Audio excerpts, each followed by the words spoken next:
success. So there's arguments on both sides. Speaking of soccer, why doesn't soccer work in Australia? Why doesn't it work in the United States? And why have both countries got their own domestic competition that they're crazy about?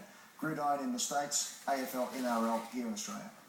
Do we have a week? Have you got a Reader's Digest version? Let me tell you a quick story. My dad, when he was working in the BHP in Newcastle in the open half, played semi-professional soccer with the Adamstown Rosebuds. He earned £2 a week working in the Newcastle BHP. He earned 6 shillings a week playing professional soccer. That as we grew up, I grew up in a soccer family because Dad loved it. His team was Manchester United. And we grew up in Sydney, and he organised soccer in the Ku-ring-gai district. When I was 14, I played in a gala day in which there was like 120,000 kids. Dad said to me then, when he was driving us home, we got beat 3-2 in the final.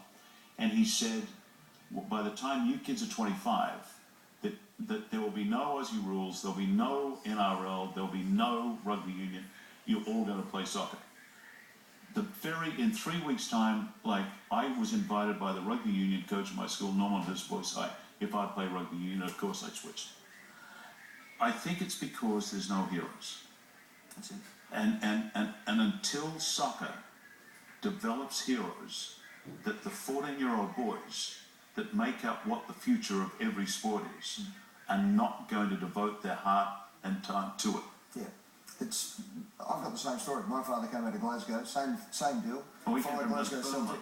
Dunfermline. Well, there you go. And it was the same thing. And I agree with you that until you can walk to the MCG every week and see the best players play, it's a bit like basketball. Unless there's 7-foot guys, generally black guys, walking down the street playing every week, people are not going to be that interested in it. Correct. You've got to have your hometown.